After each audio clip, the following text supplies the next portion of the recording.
much. I'm happy to be here. It's my first time with all of you. So thank you for the invitation and I'm excited for today. All right, so we're going to get started on our talk today about diabetes. And just to give you a little background on me, my name is Elissa. I'm a registered nurse. I'm a certified diabetes educator, certified health and wellness coach. And I specialize in senior health and wellness, but I do work with all ages. I went to University of Michigan Nursing School. I'll just give you a little background here. Went to University of Michigan Nursing School, and then I worked in hospital for a little bit, hospital nursing for a little while. And then basically after working in the hospital, I saw what happened in the hospital and said, look, I want to do everything I can to help prevent people from getting here in the first place. So I left hospital nursing and I started my own business doing health and wellness coaching up in Michigan. I heard at least one person's from Michigan. So, hey, go blue. Hopefully that's not a problem. Okay. And then I worked up there doing health and wellness coaching. And then actually Walt Disney World hired me to create their wellness program for their employees and their dependents. So I worked there for about 6 years for the mouse on Disney property right behind Epcot. And then I said, you know what? I want to leave Disney as much as I loved it. And I said, let me kind of focus on seniors specifically. So that's what I'm doing now down in South Florida, focusing specifically on seniors. And I have a lot of radio experience. I've had a show on CBS Sports Radio in Orlando, and I've done a lot of radio here in Florida or South Florida as well. All right, so let's get talking about diabetes. And I am definitely looking forward to hearing your questions at the end. So feel free to write those in the chat box like Nicole mentioned. When it comes to diabetes, one of the things to remember is that it can affect people at any time in their life, okay? So you've got type 1 diabetes, and most people think type 1 is what you're born with, and it's an autoimmune condition, and that's true most of the time. Sometimes type 1 diabetes actually comes from viruses they've found. So there are people, I have had one client my whole career after working with thousands and thousands of people. I've had one client that actually did have type 2 diabetes later in life, and it was due to a virus. So I want to talk a little bit about the differences between type 1 and type 2, but today we're mostly going to be talking about type 2 because it is more common. With type 1, basically the insulin receptors don't work, okay? And I'll talk about that more in just a few moments, but just know type 1, the insulin receptors are not working. For lack of better words, that's just making it super easy to understand. And therefore, when someone consumes sugar or carbohydrates, it backs up into their bloodstream instead of the sugar entering the cells like it's supposed to. And I'll break this down more as we go on here. Type 2 diabetes is more usually a gradual effect. People are warned. They'll say, okay, hey, you're pre-diabetic or you're borderline diabetic. And most of the time, most people, from my experience, say, okay, that's a warning. I need to make some changes. If they make changes, a lot of the time they don't end up with diabetes. So that's what we'll be talking about today, is some of those changes that we can make to help prevent diabetes. And if somebody already has diabetes, that's okay too, because the same changes to help prevent diabetes can also help reverse diabetes. I'll tell you, when I was at Disney, I worked with a man, he was on insulin and he was on 2 oral diabetes medications. And believe it or not, he actually got off of everything after working with me. Actually was written up in the Disney newsletter called The Eyes and Ears. And it was a big thing. And he got off of everything because he took it really seriously. Now, I'm not selling any guarantees here, okay? And I always say check with your doctor before making any lifestyle changes, okay? Always follow your doctor's guidelines. But I will tell you that after working with thousands of people, most people that make the changes we'll be talking about today receive positive benefits, okay? Now, before I go on with the specifics about the numbers and where your numbers should land and all that, I do want to tell you a quick story about diabetes type 2 with a client that I had. So a man comes into my office, newly diagnosed with diabetes. He was completely shocked. He had no idea, couldn't understand how he was diagnosed with diabetes. Could not understand it for the life of him. No matter what, he just couldn't understand it. So we're sitting there, we're talking for a while. And I said, let me ask you a question. Tell me what you're eating. And he said, well, he was eating breakfast, lunch, dinner. I said, no, I need to know the specifics. Okay. So for breakfast, this isn't a true story, by the way. He sat there and told me for breakfast every single morning, he would eat 6 huge donuts, the big ones. Okay. And literally he had no idea that that could contribute to diabetes. He was shocked. So some people really just don't know. And that's why it's a great opportunity to be on here. Some of you are thinking, what are you talking about? How could he not know, right? So we all land at a different place and it's all okay. And that's why I'm here today, just to kind of set the record straight and give you information and hopefully teach you at least one thing new, hopefully more than that. But the truth is in his situation, he did not have any warning sign. The type 2 diabetes did just all of a sudden kind of happen. So if he had got it checked probably 6 months prior, or maybe even a year prior, he probably would have had the warning signs, but he waited a long time to go to the doctor. So therefore he could not be warned. Okay, so it is always important to go to your doctor at least once a year for your annual checkup, get your blood sugar checked, make sure everything is good. So with our blood sugars, what do we want them to be for diabetes, basically to prevent diabetes or to stay in the safe zone? So a hemoglobin A1C, some of you know what that is. That's basically a snapshot of your blood sugar the last 3 months.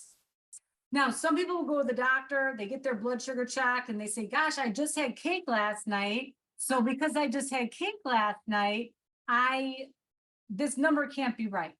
Well, the good news is with the A1C, the number is right because it's literally 3 months. It's a snapshot of the last 3 months with one blood draw. And how that works is it's just the technology. So it really doesn't matter what people ate the night before. Okay. So the normal A1C is below 5.7.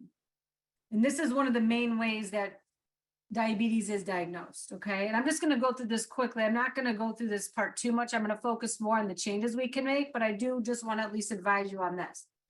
So with an A1C 5.7% to 6.4, that's pre-diabetes. And then 6.5 and above would be diabetes. Okay. Now, there are times where doctors will do random blood sugar checks. And if it's above 200, then basically they'll say, hey, this indicates diabetes. And then they'll check hemoglobin A1C. But most of the time, the A1C is really kind of that definitive test that identifies. Some people will do an oral glucose tolerance test. It's not that common anymore. It's more the A1C. And they just, because of that technology and how that snapshot works, you can't really deny it. Okay.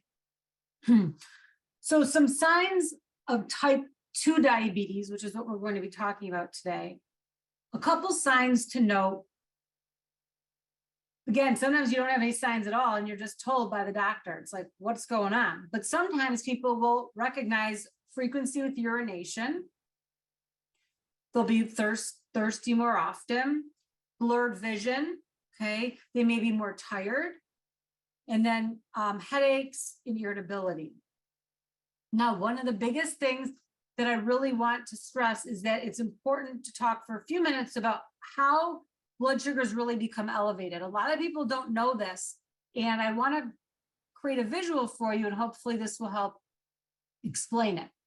So if you think about your bathroom sink, okay, you think about your bathroom sink, and if you turn your bathroom sink on, the water goes down the drain, right? The water goes down the drain.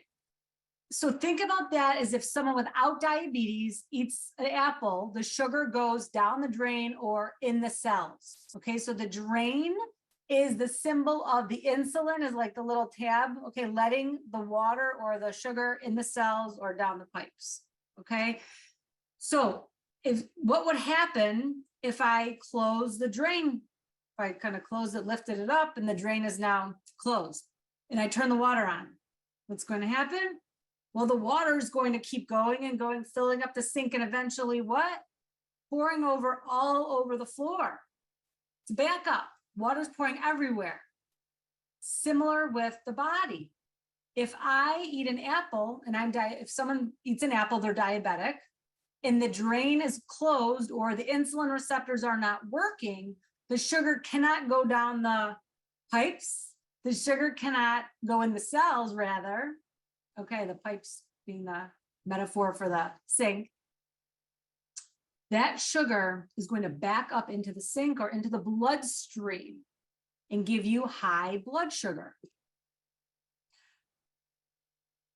Now, a normal blood sugar, someone that's not diabetic, their blood viscosity or thickness should be like tomato juice. Think about tomato juice, okay? That's what it should be like.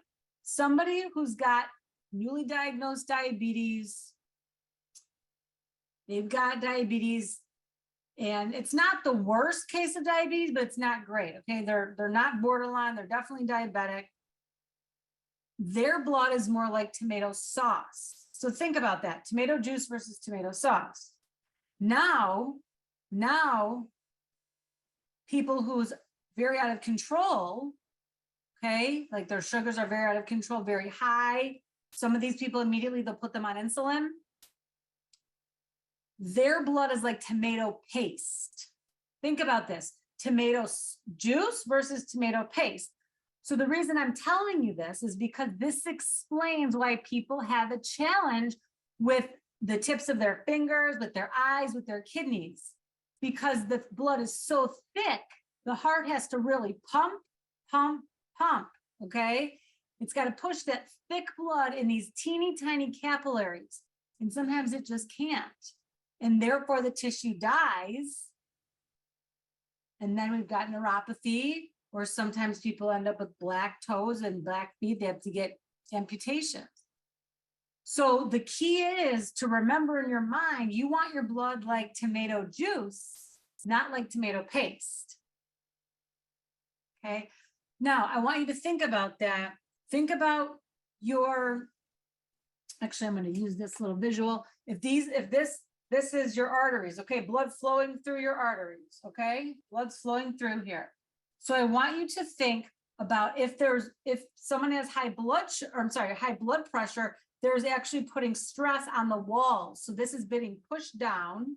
So now there's thick blood with diabetes, and this is getting pushed down like a hose. Think about a kink in a hose, okay? So it's going to be more challenging to be able to get the blood through. Now, this hole is not a full hole if someone has high blood pressure because it's being pushed from all the pressure. And now the blood is so thick, right? So it's having a hard time to go through. Now, imagine this person also has high cholesterol. So now they've got, this is what we call a triple whammy. They got high blood pressure, making this not as wide, okay? A smaller hole for the thick blood to get through. And if they have high cholesterol, there's like not space for the blood to go through. See that? Little visual there. But it hits the point. I mean, the main thing is you want to have open flowing arteries, veins, blood vessels, capillaries, everything open and flowing. So therefore you can feel good. This is why people are exhausted with diabetes, because their body is spending so much energy just trying to pump this blood through. It really, really affects them. It's significant. It's significant. So let's talk about the good news. The good news is this is a disease that in type 2 we're talking about more often, but again, this can all be, these tools today can be applied to type 1 as well. But of course, make sure if you are using insulin that you count your carbs and you're following your guidelines with that, okay, if you're type 1. But the good news is people can absolutely reverse this condition in many, many situations, okay? It's very, very common. So something that most people think about is eating, right? It's like, well, if I eat better, can I reverse this? So yeah, I mean, most of the time people can, but everyone's body is different, and men are different than women. So, and how they metabolize things, okay? So when it comes to eating, there are specific foods to limit. There are specific foods to eat more of. And the eating is something that's one of the biggest keys, of course, to diabetes. I'm sure this is no surprise to anybody here today, but the specifics may be a little bit of a surprise, okay? So Ashley, if you wouldn't mind putting that image up there, I'd like to start with that, please. Thank you. So everyone will be able to get a copy of this after this presentation. This is based on the American Diabetes Association, Create Your Plate. Okay, in the bottom right corner, you can see that. Yes, it does look like Mickey Mouse. And I did that just to make sure I, still honor Mickey from my old days now. All right. So when you look at your plate, if that's your plate, you want half the plate non-starchy vegetables. So you can see what the plate looks like. Half of it's non-starchy vegetables. In the top left corner, I give you a key. What are non-starchy vegetables? So we've got different lettuces, asparagus, broccoli, Brussels sprouts, green beans, peppers, zucchini, and more. Okay. Quarter of the plate is grains and starchy foods. So that would be the bottom right corner above the plate. You see the grains and the starchy vegetables.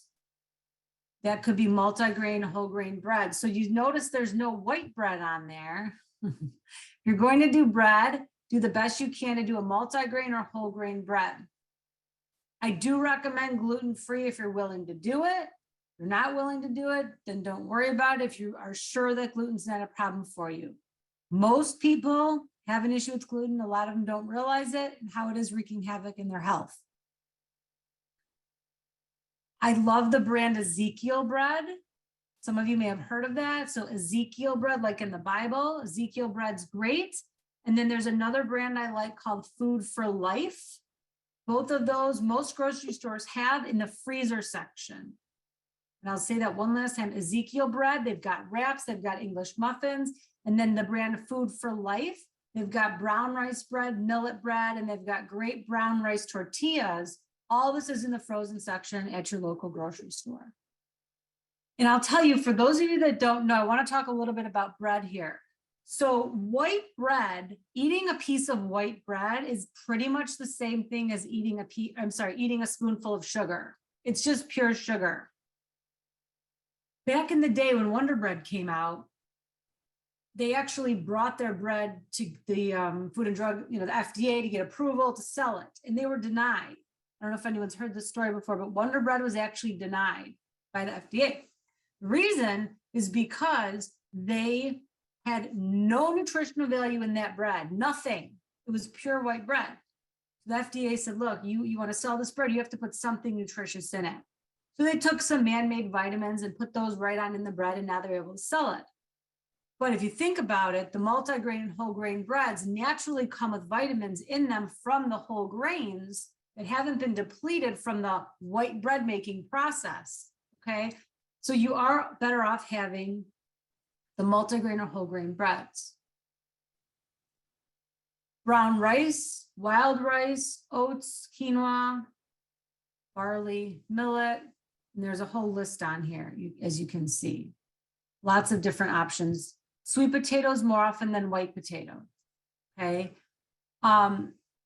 I want to just give you another little analogy here. So I tell people the best that you can, try to eat the foods in as close to their natural state as possible. So for example, I say eat apples more often than applesauce more often than apple juice, and apple juice more often than apple flavored Jolly Ranchers. Okay, so it doesn't mean you'll never have the apple flavored Jolly Ranchers, just apples more often. You can't eat the skin or you can't chew it. Don't worry, don't hurt yourself. Go to the applesauce. But when we eat foods in their whole form, we get other benefits because there's actually something called cofactors that are in the foods. And there's different parts of the apple that help us digest or break down other parts of the apple. Let's talk about rice.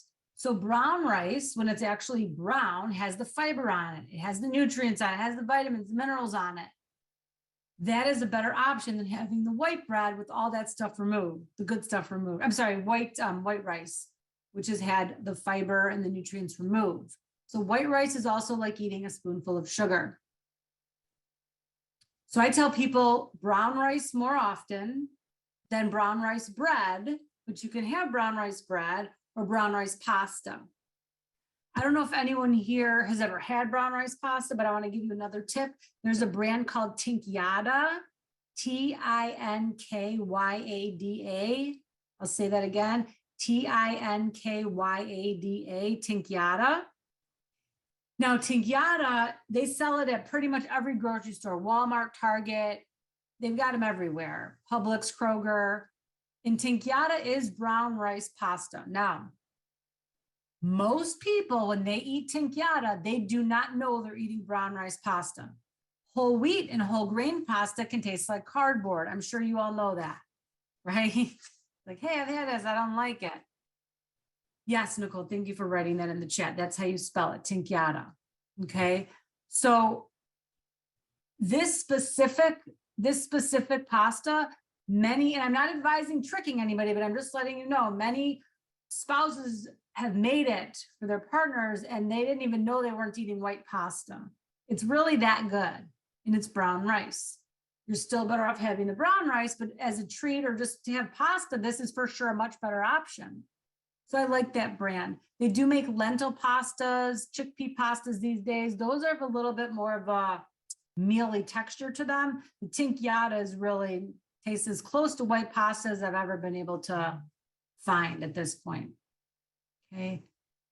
I want to just remind you, this time of the year, as everybody knows, I mean, I'm in Florida, so it's warm, but it is a little bit cooler than usual, than it would be in the summertime, what I'm saying.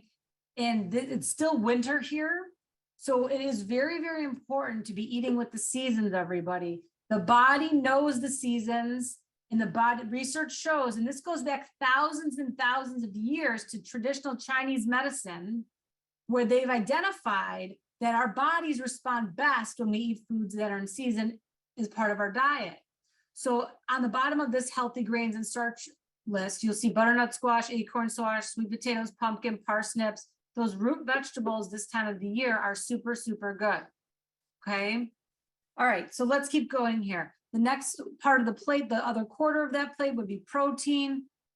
There's examples of protein on there. If you're going to do dairy, I would highly recommend doing organic if you can, or antibiotic free if you can, or cage-free eggs if you can. The healthiest form of protein that you can get, free-range chicken if you can, wild-caught salmon if you can. If you can't do it financially, then don't worry about it. Just do the best that you can. But it is something that is recommended due to all the hormones and things like that they've been finding in these protein sources and how that affects the body. Okay. So I want to go through a few other things. So fruit and drinks would be, the drink could be water.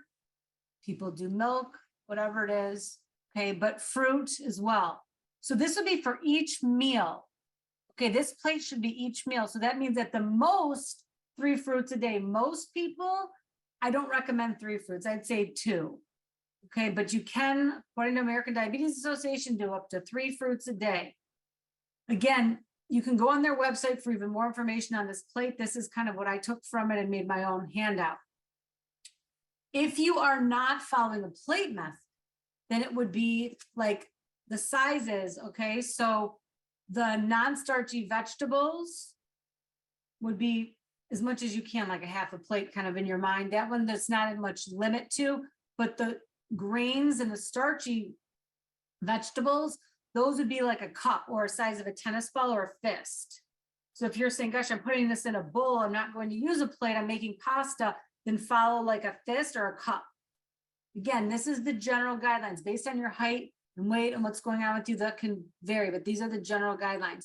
And then for protein, it would be about 4 ounces of protein or a deck of cards. So if you don't want to weigh it out, just look at a deck of cards, the width, length of a deck of cards for a piece of fish, piece of chicken. Some of you may be saying, wow, I'm doing a lot more than that. Yeah. Be careful not to overdo it on any of this stuff, because people say, even salad, they say, oh, I can do as much as I want. But the truth is, you can definitely do a little bit more for sure. Vegetables like salad than other things, but your body still has to digest it. So just be careful and be aware that your body still has its own boundaries and its own limits, and you don't want to push those. That's part of the problem with diabetes, is people are eating too much sugar and they're pushing the boundaries. Now, people could be fine for 80 years and then get diabetes. And they say, why now? And I'll say, look, your body could only handle it for so long, right? Eventually it lets you know. This isn't making anybody wrong. It's just to help you understand how the body actually works, that it really will do the best it can to handle as much as it can until it just can't anymore. And that's really what diabetes, high blood pressure, high cholesterol, all these things are, is the body saying, look, I'm at my limit. Now there's disease process occurring. A little note here, as you can see, there's a section on here that's not in the American Diabetes Association guidelines, but it's on my guidelines in the bottom corner, which is healthy fats. The US government and the ADA, American Diabetes Association, still does not recommend healthy fats as a standard guideline. But some of the bigger hospitals like Harvard, Mayo Clinic, they actually do. So I really like the idea of adding healthy fats. And I found it helps with balancing blood sugar, helping with the ups and downs. So if you find yourself going up and down all day with your blood sugar, you're hungry, then you eat, then you're irritated, or you're hungry again, or having symptoms of low blood sugar, all those types of things can contribute to really an unbalanced meal plan. Okay.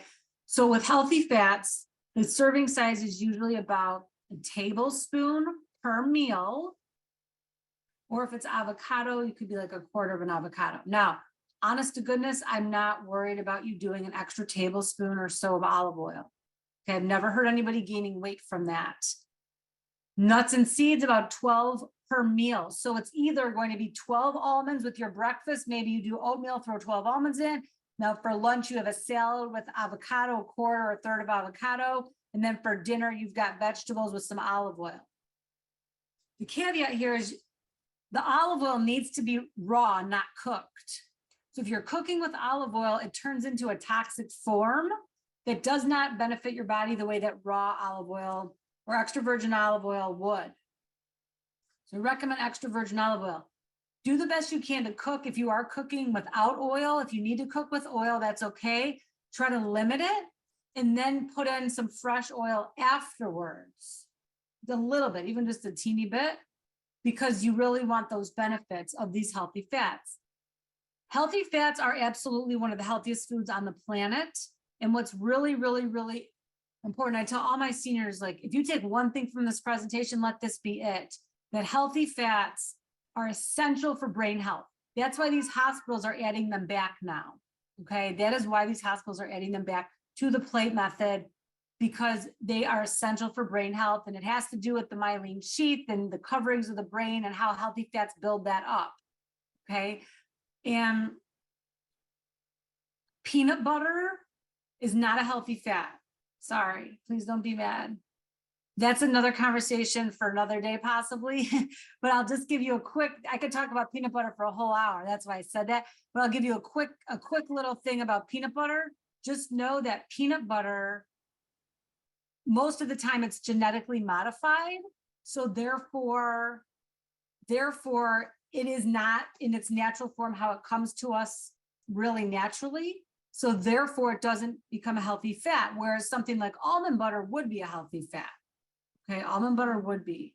So the two nuts to watch out for the most would be peanuts and cashews. I love cashews, but most of them are actually not raw, but they say they're raw. So unless you get from a really good source, I can tell you a really good source to get from. One of those sources is called the Jaffe Brothers, Jaffe Brothers online. They have true raw cashews. Another source would be the Raw Food World. They also have true raw cashews. Again, any nuts, any oils that olive oil, olives, nuts, anything that's a healthy fat that's cooked, the molecular structure changes and it no longer benefits the body the way it would if it wasn't cooked. And therefore we try to limit it. So if you're going to buy nuts, please buy unsalted and please buy raw.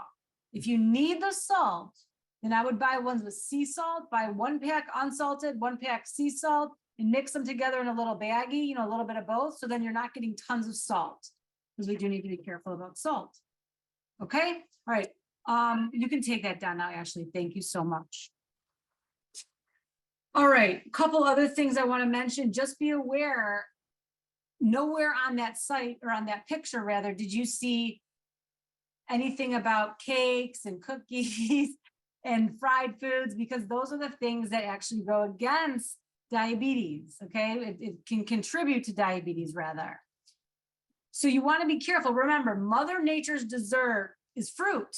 So fruit is Mother Nature's dessert. Do the best that you can. Smoothies are a great option to have something like that for dessert. You could also do a variety of, look online for a variety of different desserts. I love taking an apple, cutting an apple up, throwing some cinnamon and ginger on it. By the way, this time of the year, it's great. Take an apple, cut it up, cook it in the oven, then throw some, with some cinnamon and ginger, and then some almond butter as well, and have that as a snack if you'd like that, or dessert, whatever works for you.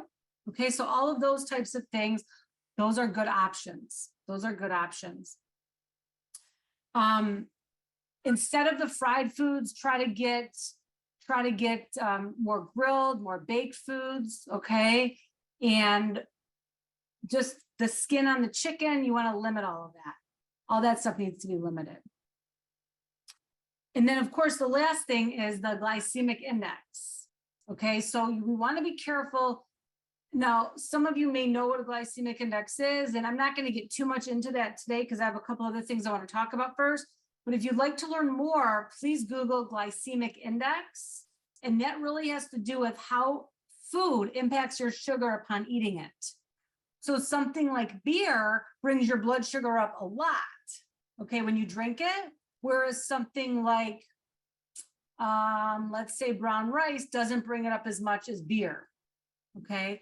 And then of course there's sugar, pure sugar, which we know in those cookies and cakes and desserts, the white sugar, the brown sugar, those things you want to limit. And what are the good alternatives these days? Because there's so much controversy out there. Well, hopefully I'll be able to give you some clarity. So the ideal, if you are diabetic, would be monk fruit and stevia. Again, stevia, monk fruit. The best brand of stevia I like is the liquid one. Okay, it's a liquid, and that one's really, really good. Okay, and that's called Sweet Leaf. Sweet Leaf. Most grocery stores sell that as well. And then monk fruit is another great option for, now both of those are sugar free. If you need to have some sweet, you need to have some sugar. Date syrup is great. Date syrup. Now date syrup is a lower glycemic index, meaning it's not going to spike your sugar the way white sugar would, but it's still going, it could bring it up a little bit, okay? But date syrup is really the way to go. And then if you absolutely can't stand that, but by the way, date syrup cannot be cooked in the oven. It will turn into caramel. It's not going to taste good. Trust me, I like caramel. This is not good. It's not good at all. So date syrup would be used after something cools or just not for baking. You can do it and, pour it on something or whatever you want to do. Just don't cook with it. But coconut palm sugar would be the last resort. If you absolutely had to do sugar, it's going to bring your sugar up. But it's still going to be better than white sugar because at least it's coconut and there's some minerals and nutrients in there. So it's still better. And you can cook with coconut palm sugar. All right. So let's talk about, that's pretty much it for the foods for right now. And the main key with the foods, again, just please, please, please do the best you can to try to eat more natural foods. I tell people eat foods that are ingredients more often than foods that have ingredients. Say it again, eat foods that are ingredients more often than foods that have ingredients. And I do want to make a note. Again, like I've worked with so many people in my career on this, and this truly, truly makes a difference. I would not be sitting here with you today if it really didn't. It truly, truly does. What people put in their body changes their chemical composition, just like medications can change our chemical composition. The more that you choose healthier, the more your body has less stress and the more capacity it has to handle, hey, maybe you'll have a little sugar here or there or some ice cream here or there. And the research shows you're much better off having real ice cream instead of sugar-free, unless it's made with stevia or monk fruit, okay? Erythritol is another one, but some people get stomach upset from that one. So it's not as recommended as the stevia and monk fruit, okay? And so the real ice cream would be less often. Let me clarify that. Less often, the real ice cream, smaller amounts, smaller amounts. And that way you feel satisfied without a detriment to your health. And this is really just understood with diabetes educators. This is what the guidelines are, because the artificial sweeteners truly can wreak havoc on your health. Okay, exercise. Let's talk a little bit about exercise. Why is exercise good for diabetes? Well, when I ask this question, a lot of times people say because it helps you lose weight. Absolutely it can. But also exercise specifically for diabetes is beneficial because exercise makes the sugar, basically moves the sugar rather into the cells where it's used for energy.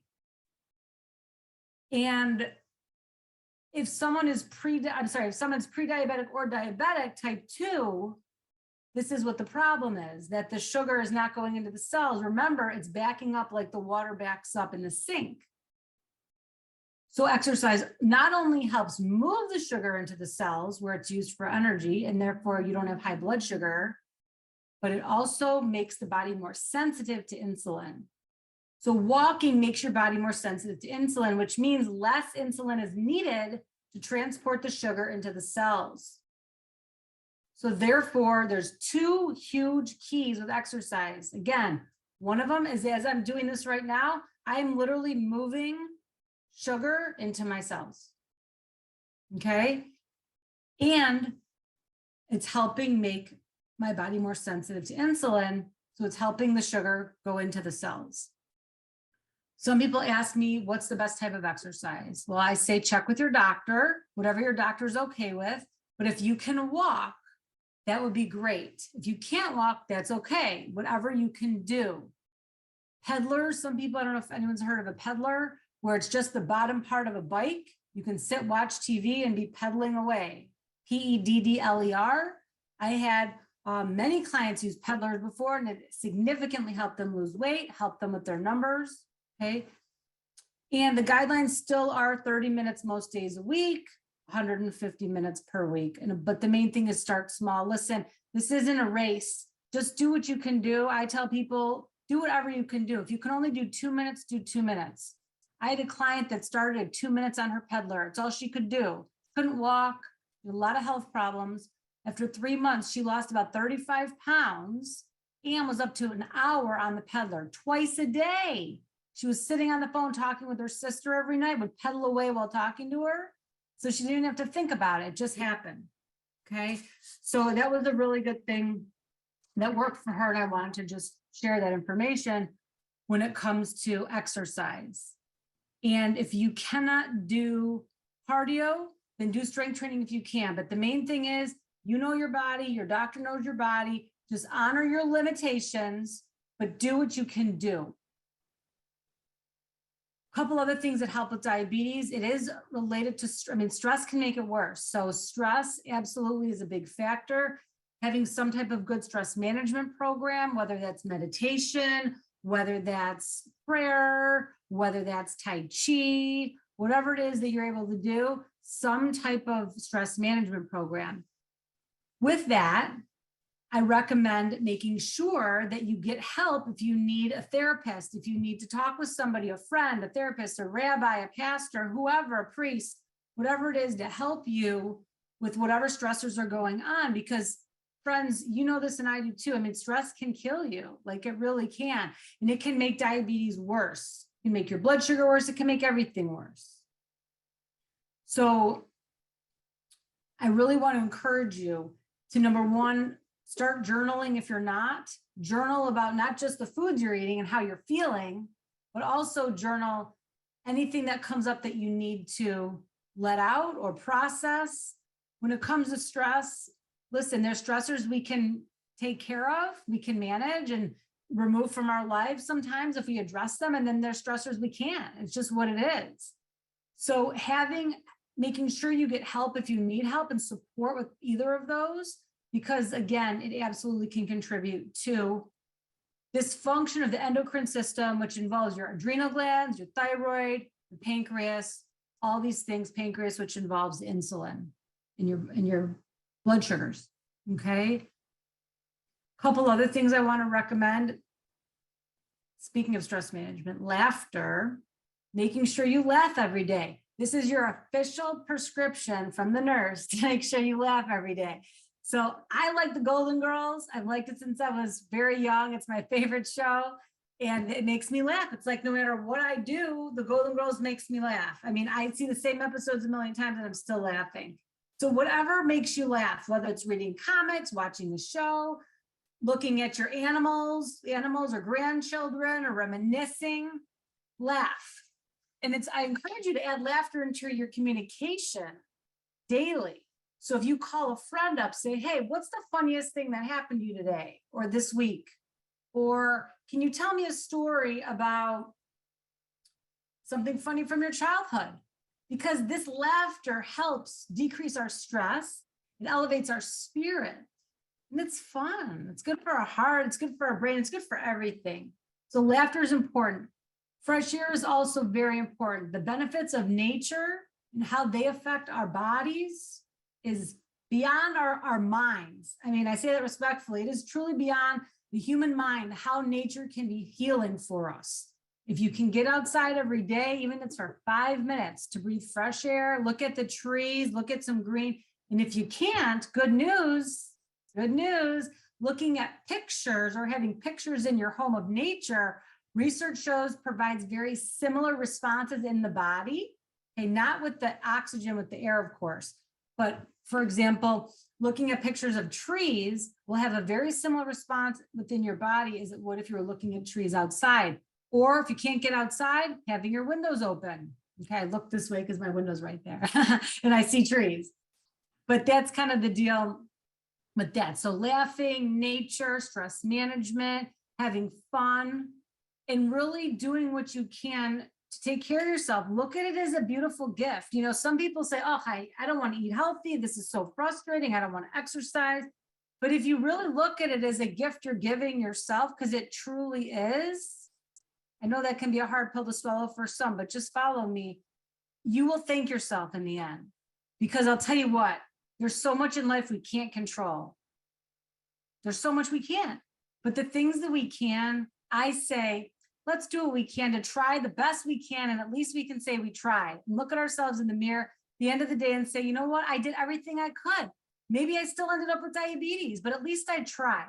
Was it still worth it? Yes, because by eating healthy, you probably prevented other issues or helped those issues not get worse. Okay. Last thing I want to mention before we open up for questions is hypoglycemia. Just be aware of hypoglycemia. If you are currently on insulin or if you're on any diabetes medications and you're about to start making changes, please monitor your blood sugars closely. Know the signs of hypoglycemia, which could be lightheadedness, being really tired, groggy, confusion, dizziness. Any of those things are signs. You can absolutely Google more information on hypoglycemia. But anybody that's diabetic, please, please, please make sure to keep candy with you at all times with sugar if you need it. And please keep a glucometer with you to check your blood sugars. Hypoglycemia is very real and it can happen at any time.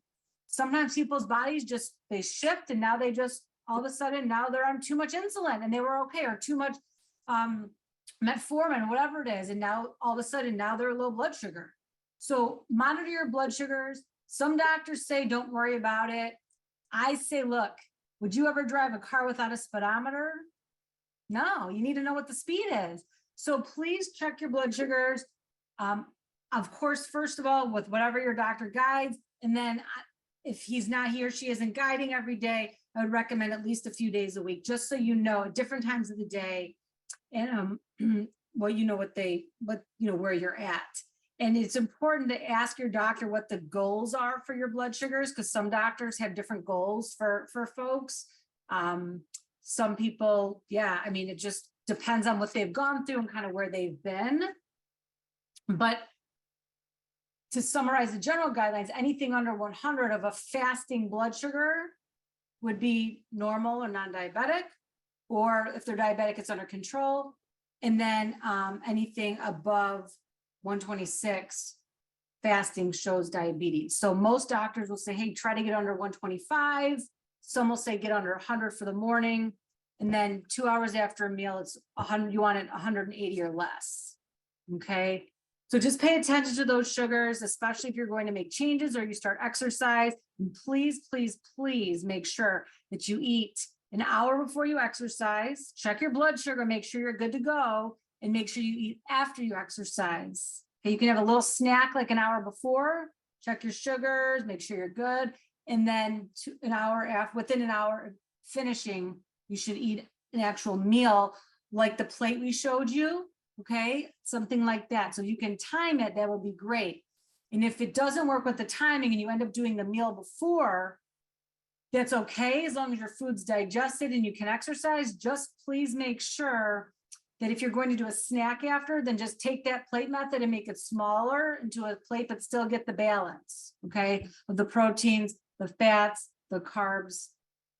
Okay, you want to make sure to have that because that is essential to maintain your blood sugar balance. And that's the key here. We want to have blood sugar balance, which helps you feel good. It helps your mind and your emotions be in a better place.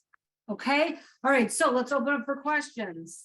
Yeah, that was amazing. So much information. And we will send the paper that Elissa had on the screen, along with some of the added mentions in there regarding some of the breads, the breads and the stevia and things like that. So we'll add that in as well. That would be after the call. So there's definitely a couple of questions that kind of came up here, as so many always want to know what exactly, Rose asked, what exactly is pre-diabetes? Like when are you told you're Sure. Great question. So when the hemoglobin A1C is 5.7 to 6.4. Okay. Okay. And would you be And feeling usually, yeah, go ahead. And usually that's what they go by. I mean, if you were to check at your house, like let's say you get that reading and now you're trying to reverse it, you would want your blood sugar to be under 100 at home when you're checking fasting to say, hey, actually what I'm doing is working and now I'm on the right track. Let me go back and get my hemoglobin A1C checked, and you would think those numbers would be less. And now you would be in the regular range without diabetes or pre-diabetes. Because with the finger prick, fasting would be 100 to 125 for pre-diabetes. Okay. Okay. So, interesting. So Rose, she comes from a family of 18, and mostly all of them were diabetic. And she's one in the family, 15 were type 1 and the other 3 were type 2. Has never been diagnosed with that. So even when she was at one point, kudos to her, was over 700 pounds, still no diabetes detected, no high cholesterol, no high blood pressure. And now she's supposedly pre-diabetic. I know, Rose, you have your hand up if you wanted to add lib to anything there. If you want to unmute. I test my sugar in the morning and it's usually between 76 and 84. Okay. So, yes. So, but you're pre-diabetic. What was your hemoglobin A1C? A1C for the last 9 months has been 4.1 or less. So that's not pre-diabetes. Then I don't understand why they're. That's actually sounds like hypoglycemia. If it's 4.1, that's very low. And even the 76 I try not to eat a lot of sugar. I try and stay as natural as I can. I love your. So what I would suggest for you, for your safety, based on what you're telling me, is I would suggest going back to your doctor, get clarification, and then I would actually ask for an appointment with an endocrinologist, as well as like a certified diabetes educator to help with the food, because from what you're telling me, I mean, 4.1, that's low. I mean, that's definitely not pre-diabetes. So if there's something else going on that I'm not knowing about. I'm on warfarin because I have a heart valve that's not working quite right. Yeah. But even that is a low dose. And yeah, but that shouldn't, yeah. So I mean, it sounds, to be honest with you, it sounds to me like you have a magnesium deficiency. I with take this much. magnesium every day. Yeah, well, ask your doctor And if you can take slow more. iron, and I Ask your take, doctor if you can take more magnesium. Magnesium ideally is to bowel tolerance. You take it till you're pooping a lot and then you go down a dose. Magnesium glycinate, don't do it unless your doctor okays it, all right? But I'm just letting you know, based on what you're telling me, it sounds like you have a magnesium deficiency. Why did they put you on magnesium? because I take potassium, and Yeah. they say you need magnesium Yeah. when you have. Yeah, you've got And adrenal stuff going on. I'm taking 420 MEQ potassium Uh-huh. tablets a day. For 420.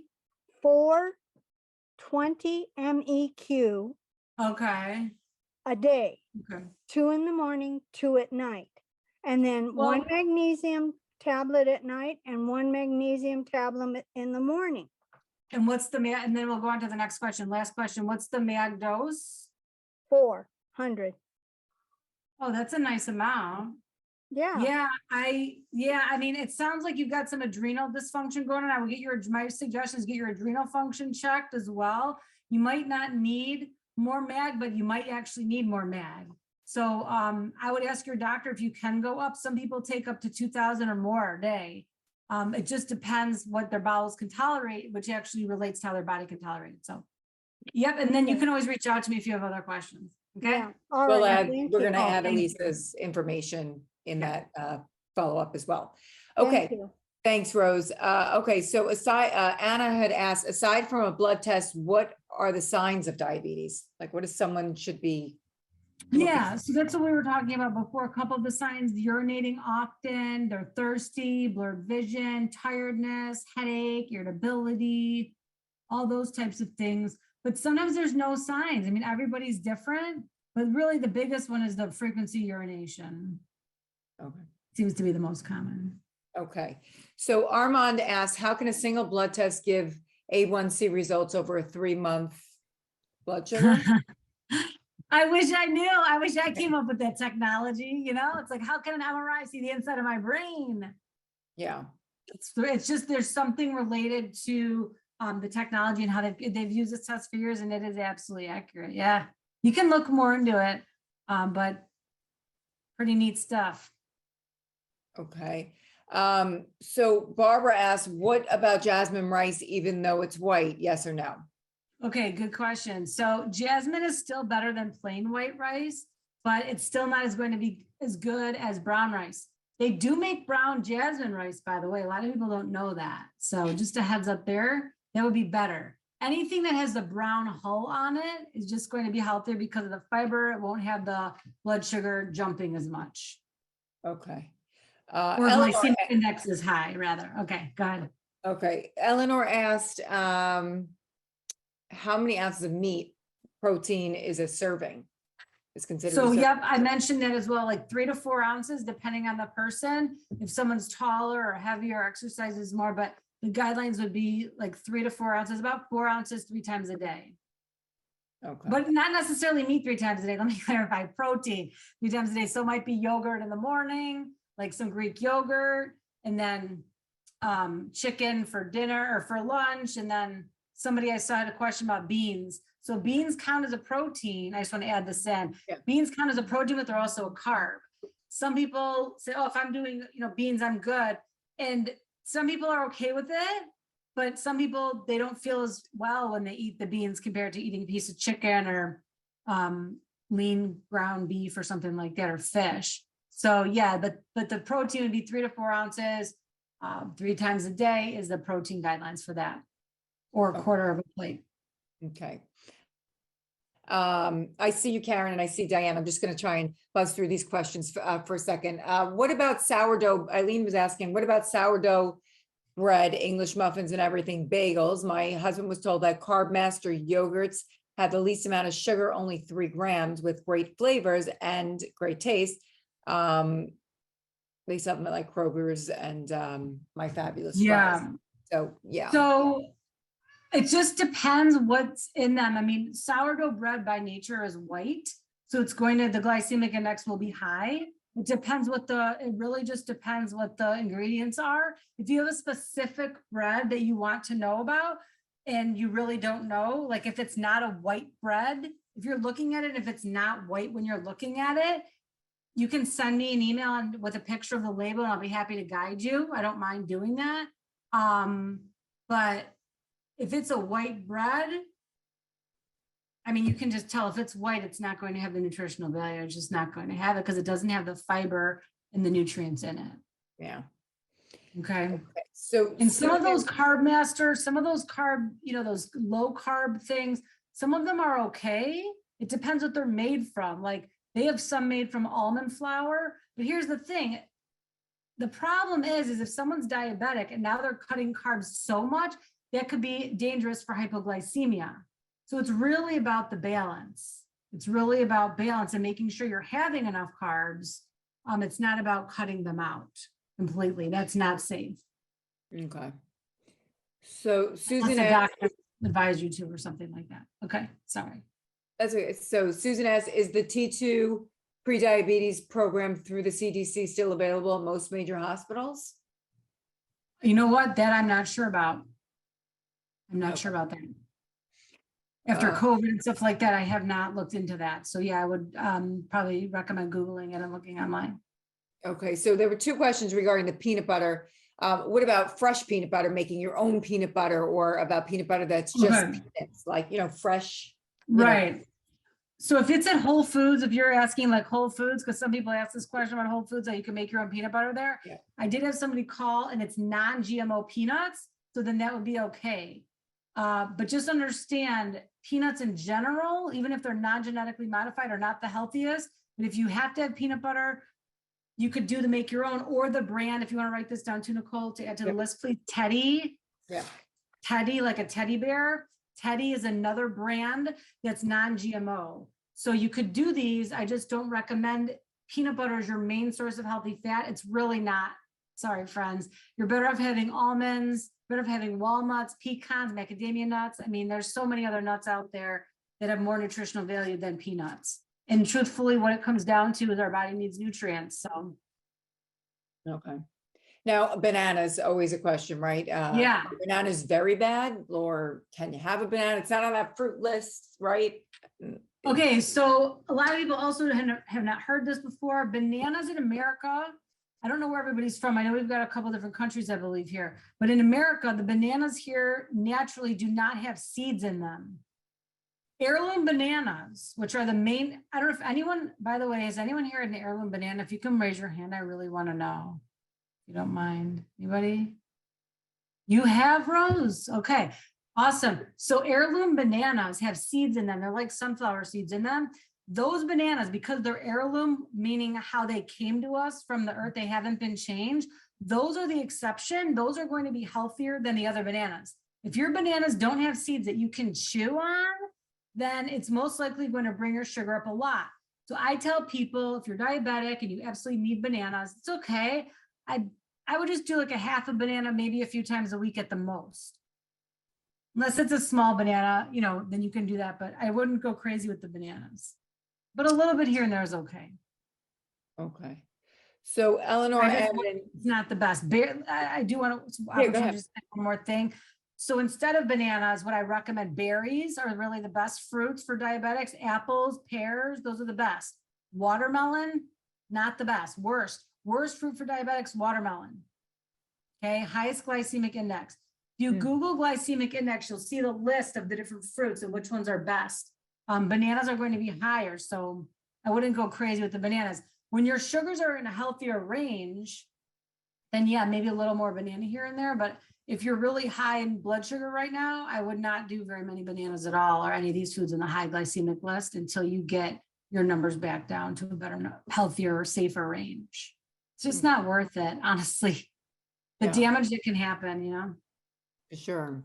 So Eleanor added, heard that the body reacts to artificial sweeteners the same as it does to regular sugar.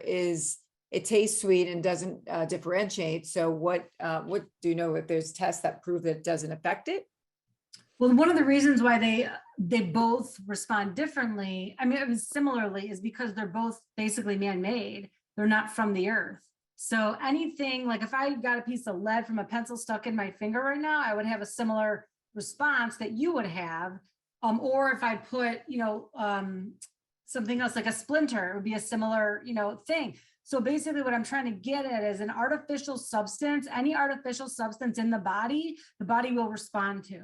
So whether you want to call it red food coloring, whether you want to call it Splenda, whether you want to call it white sugar. Now, are there specific things that each of these also create too, like sugar, neurotoxic, things like that? Yes. But my suggestion is, again, the more natural, the better.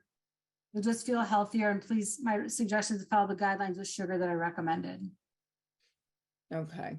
And so there was a question here from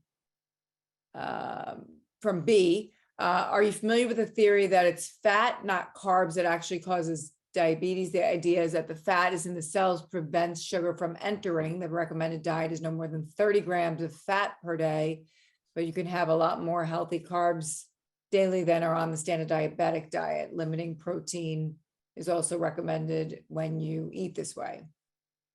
So there's a lot of different eating plans out there. And I'll just say, for purposes of safety, for everyone's sake on the call, my guidelines, I'm going to stick with the American Diabetes Association guidelines.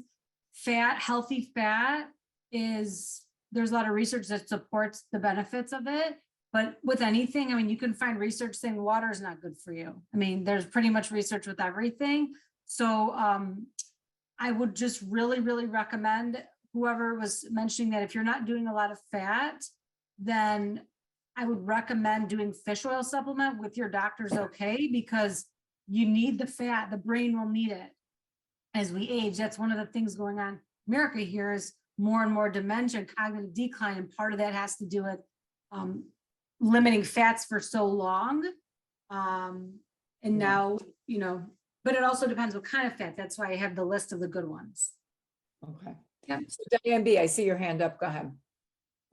Hi, how are you? I have a question. I'm having an argument with my girlfriend in which both of us are type 2 diabetic.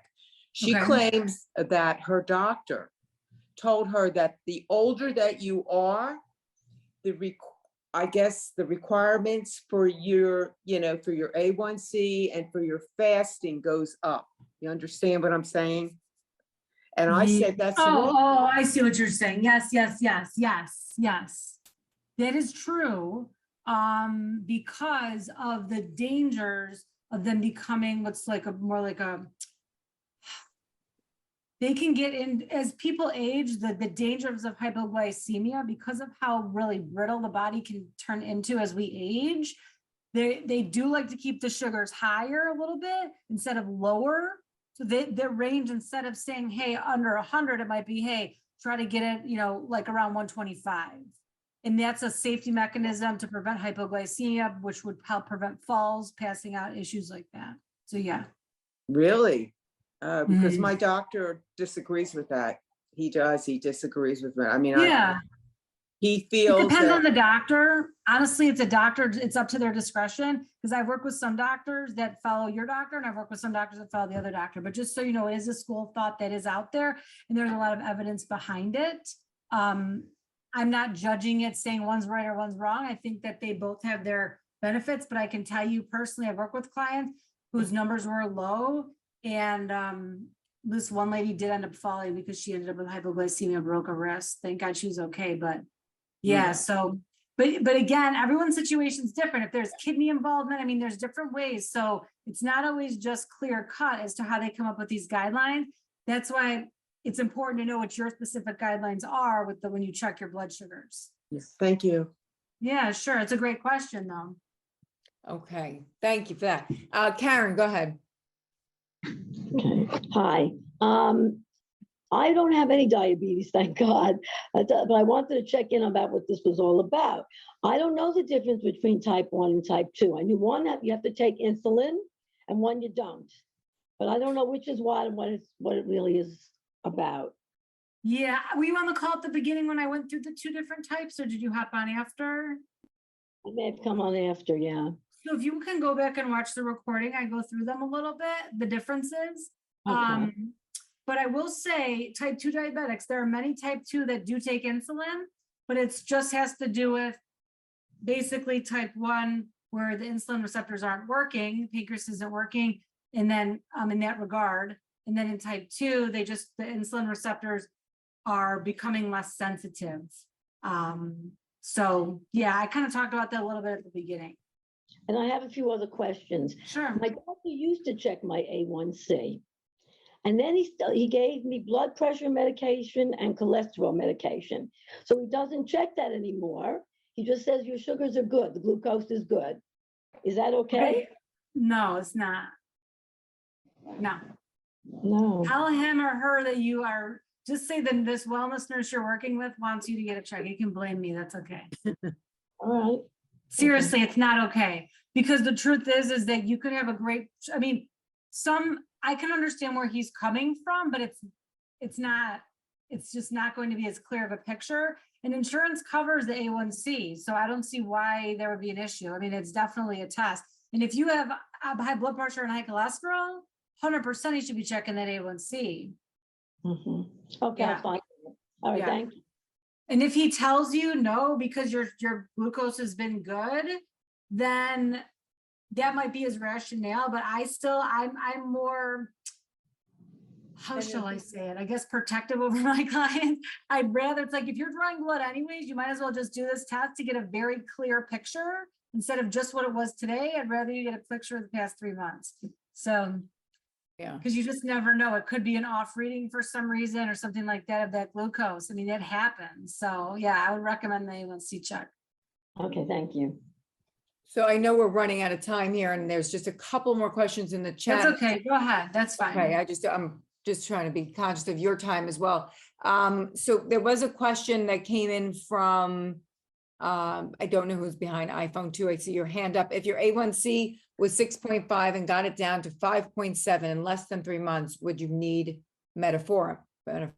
Metformin, you got it down that much? I mean, I'm not a doctor, so I can't give guidelines on what meds you need or don't need, but my guess is no way. My guess is they would say, give it another 2 or 3 months, keep bringing it a little bit lower to under 5.7, you're good to go. Just stick with the plan. But you got to check with your doctor. Okay, I can't make those decisions. iPhone 2, I don't know who that is. Oh, no, I unmuted myself. Sorry, I wasn't sure how to, Yeah, no, that's fine. Who is it? Who is this? my name is Dorothy. Oh, Dorothy. Charlotte. Okay, so just go ahead. You can ad lib into that because you asked the question. Well, the metformin thing has been since 2009 when I first had been diagnosed with prediabetes. We went on the fence about it, and then I was able to do it, get my sugars down with diet and exercise. So they said you don't need it, Yeah. and then it just keeps popping up all the time, and I have never taken it ever. And so but they always want to give it to me, and I just don't know if I'm hurting myself by, should I try it? I mean, I know you're not a doctor, and I appreciate that, but Yeah, I mean, I'll tell you, so your latest number was 5.7. it was, I and mean, it was what I would do, May. what, I'm sorry? It was 6.5 in May, and I got it down to 5.7 by August. Do they want to give you medicine?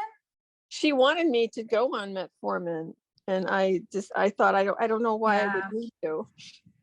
Yeah, I mean, my suggestion is, again, magnesium, there's a big link between magnesium and diabetes, massive link. You can do some research on that. My suggestion with your doctor's okay, ask if you can get on some magnesium glycinate, okay? Or magnesium, a different kind, if they want you on a different kind. The max dose you're allowed to be on, okay? And then also they have different natural supplements to have a blood sugar balance. So with the doctor's okay, something like that, like something that has some cinnamon or chromium in it, those really can be helpful when you're at a level that you're at. I mean, you're right there, but more than anything, I would say the magnesium, but also the exercise, whatever you can do, and keep eating healthy. And between those two things, I mean, your numbers should keep coming down. Just hope watch so. yourself when they pop up. Just be straight with yourself and say, okay, what's going on? Why my numbers are high? I mean, if you got them that low, that quick, that's really a big difference. So congratulations, by the way, that's wonderful. Thank you. Thank you. Yeah, I was, mean, if it was me, I would definitely probably feel very similar to how you feel, but again, I gotta check with your doctor. Legal disclaimer. no, thank you so much for taking the time to Sure. talk. Appreciate that. This has been very helpful today. Okay, good. Thank you. Does the thyroid gland affect diabetes? How much does? Absolutely. Thyroid and adrenals, all part of the endocrine system, pituitary, hypothalamus, ovaries, testes, all that stuff. It's all related. The endocrine system, all these hormones are connected. So yes, if someone has issues with their thyroid, pay attention. If you're hypothyroidism, low thyroid, watch for hypoglycemia. Okay, be careful about that. If you get real irritated before you eat, if your food's not there, ready in time, or edgy, things like that, watch for hypoglycemia. Okay, again, with your doctors, okay, magnesium and chromium can help. Magnesium and chromium both help with blood sugar balance and with diabetes. Okay, go ahead. Next And, question. and if Mary Lou asked if she wanted to monitor her blood sugar at home and get an A1C monitor or a glucose monitor, Yeah. depending on if you say yes or no, what would be a good monitor? Do you suggest any to get, you know? I at mean, home? so I'm not diabetic. I'm personally not diabetic, but I eat this way to prevent diabetes. My dad's diabetic, type 2. And I use just I mean, honestly, I just use like the Walgreens hand monitors. I check my sugars a lot actually, and they work great. The Walgreens brand is fine. I mean, there's so many different kinds, True Touch and Free Touch and Freestyle Libre, the ones that go in your arm and you don't have to, you know, poke yourself. There's so many right now. I just would get them from a pharmacy. I wouldn't get them from Amazon or anything like that. Just make sure it's like a pharmacy that you're getting it from. And they should all be okay. I mean, I don't know any brands that are better than others. I've been in this field for many years and I truly have never heard of an issue. Unless there's like a machine was broken, but I never heard, oh, this brand's horrible and this brand's the best, you know? Okay. And I mean, which you know, it's all over TV, and Eileen mentioned that, you know, they have these, now you don't have to prick your finger, and you have, Right. you know, these two, and there's so Yeah. much, so much more that we could do today than there was years ago with Right. watches and things that you can wear to monitor, and on your iPhone, and now your Yep. blood's flowing and an alarm goes off. I mean, it's come a long way since, you know, for even type 1. I mean, is there, you know, do you want to speak to that at all as far as with the non-pricking your finger or things like that? Yeah, it's great. I mean, the patches, you know, it's like a little tiny needle that they put in and or you put it in and that's it. I mean, they work great. I mean, I have clients using them and it's whatever your preference is. Some people don't like the idea of having a needle in their arm all the time and they'd rather just prick themselves real quick. It's just whatever you prefer. Yeah, but it Yeah, definitely, but it has but come a you're long right. way. Yeah. I was just going to say, but you're totally right.